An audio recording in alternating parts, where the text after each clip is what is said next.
آخری حرف نون ہے. یہاں پہ آیت کمپلیٹ ہو رہی ہے تو ہم نے وہاں پہ وقف کر لیا، اور وقف کی صورت میں آپ جانتے ہیں کہ وقف کی صورت میں آخری حرف ساکن ہوتا ہے، سکون کی حالت میں ہوتا ہے. لیکن اگر ہم وقف یہاں پہ نہ کرتے، اگر ہم آگے ملا کر پڑھتے الرحمن الرحیم کے ساتھ ملا کے پڑھتے، تو پھر ہم نے نہ الف پڑھنا تھا نہ حمزہ پڑھنا تھا، کیونکہ را کے اوپر شد آ رہی ہے، اس لیے نون کو را کے ساتھ ملا کر ہم نے پڑھنا تھا. نہ الف پڑھا جانا تھا نہ لام پڑھا جانا تھا، کیونکہ لام کے اوپر بھی کچھ نہیں ہے، اس لیے نہ الف پڑھا جانا تھا نہ لام پڑھا جانا تھا.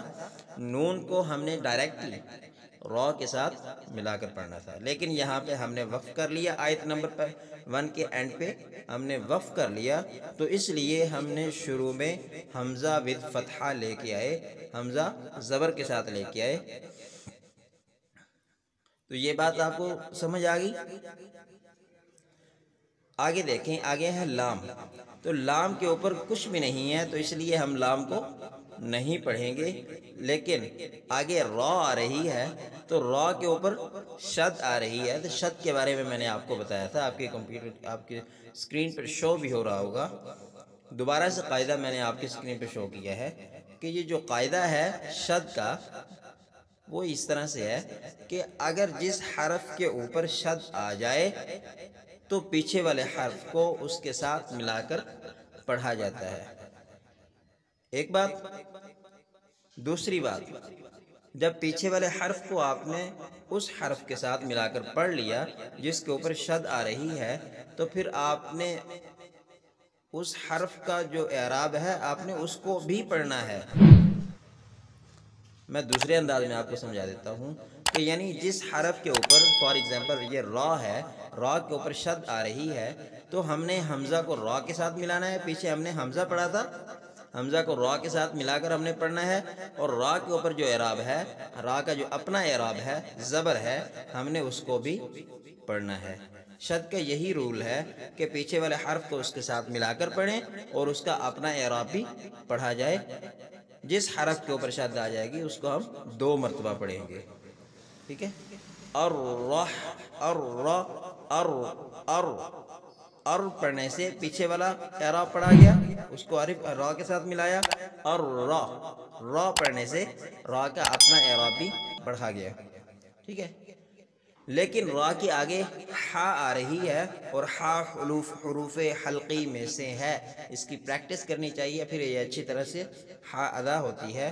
لیکن ہا کے اوپر جزم آ رہی ہے، تو اس لیے ہم نے حمزہ کو را کے ساتھ ملایا اور را کو ہا کے ساتھ ملائیں گے، کیونکہ جزم کا جو رول ہے وہ یہ ہے کہ پیچھے والے حرف کو اس حرف کے ساتھ ملائیں جس کے اوپر جزم آ رہی ہے، اور اس کو خود ساکن پڑھیں، اس کو خود سکون کی حالت میں پڑھیں. جزم کی طرح اس کا اپنا اعراب نہیں پڑھنا. اس کا اپنا جو اعراب ہے وہ سکون ہی ہے، اس کا اپنا جو اعراب ہے وہ ساکن حالت میں ہی اس کو پڑھا جائے گا، یہی اس کا اپنا اعراب ہے. ٹھیک ہے. تو یہاں پہ ہم کیا پڑھیں گے؟ را زبر رح، اور رح، اور رح، اور رح. لیکن ایک بات آپ کو میں جو ہے وہ بتانا بھول گیا کہ را کے اوپر جب زبر آ رہی ہے تو را، میں نے آپ کو پیچھے والے سبق میں بتایا تھا، 3 باتیں آپ کو میں نے بتائی تھیں.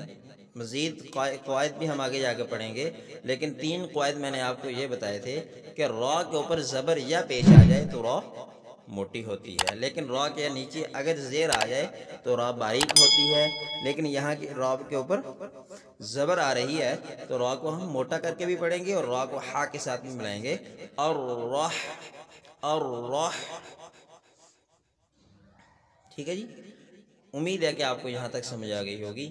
اس سے آگے دیکھیں، اس سے آگے ہے میم. میم کے اوپر، میم حروف شفوی میں سے ہے، میں نے پہلے سبق میں بتا دیا حروف شفوی میں سے ہے. میم کو ادا کرتے وقت دونوں ہونٹ ملائے جاتے ہیں، شف ہونٹ کو کہتے ہیں. جب دونوں ہونٹ ملتے ہیں تب میم ادا ہوتی ہے، اور دونوں ہونٹوں کا جب اندرونی حصہ ملتا ہے تب میم ادا ہوتی ہے. ٹھیک ہے. ہمیں ساتھ ساتھ مخارج کا بھی پتہ ہونا چاہیے کہ کون سا حرف کہاں سے ادا ہو رہا ہے. تو میم کا جو مخرج ہے وہ حروف شفوی ہے. میم کے اوپر کھڑی زبر آ رہی ہے، میم کھڑی زبر ما، کھڑی زبر کو ہمیں ایک الف کے برابر لمبا کرنا چاہیے۔ کھڑی زبر کی مقدار ایک الف ہے۔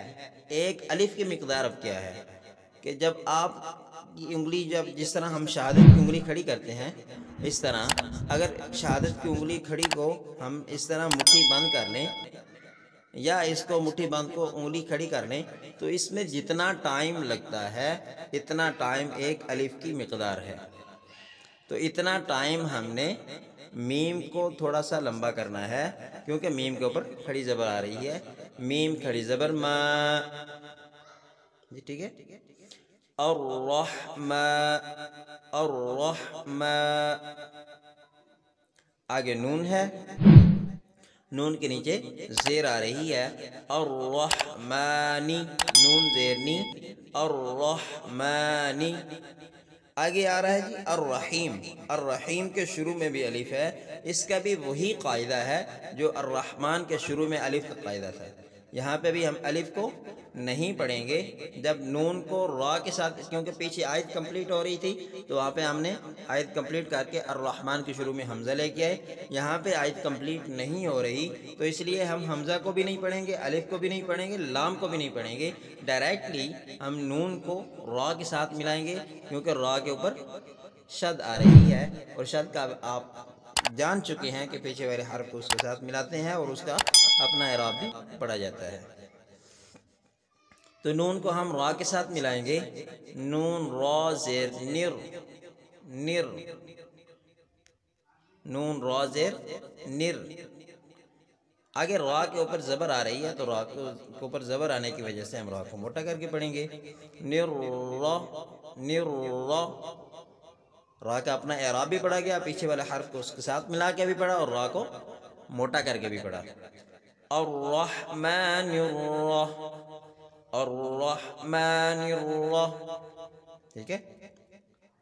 آگے ہا آ رہی ہے، ہا حروف حلقی میں سے ہے، ہا کے آگے یا ہے، یا کے اوپر جزم ہے، تو جزم کا قاعدہ بھی آپ اچھی طرح سے جان چکے ہیں کہ پیچھے والے حرف کو اس کے ساتھ ملا کر پڑھا جاتا ہے جس کے اوپر جزم ہو، اور اس کو سکون کی حالت میں پڑھا جاتا ہے۔ ایک تو یہ بات یہاں پہ ایک قاعدہ یہ اپلائی ہوتا ہے کہ جزم کی حالت میں یا پیچھے والے حرف کو اس کے ساتھ ملا کر پڑھا جاتا ہے۔ دوسری بات یہاں پہ ایک اور قاعدہ اپلائی ہو رہا ہے، وہ ہے یائے مدہ کا، یعنی یا ساکن ما قبل کسرہ ہو، یا ساکن ہو اس سے پیچھے زیر ہو تو وہ یائے مدہ ہوتی ہے۔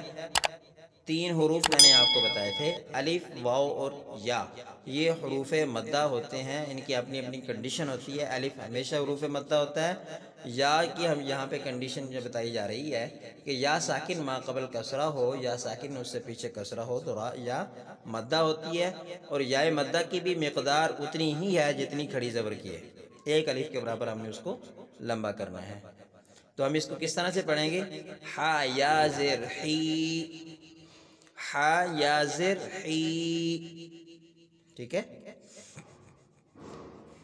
الرحمن الرحیم، الرحمن الرحیم۔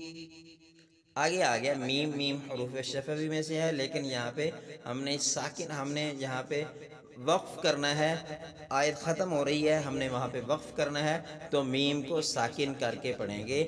وقف کی صورت میں آخری حرف کو ساکن پڑھا جاتا ہے، جس طرح ہم نے اوپر فرسٹ آیت میں آخر میں نون کو ساکن پڑھا تھا، رب العالمین،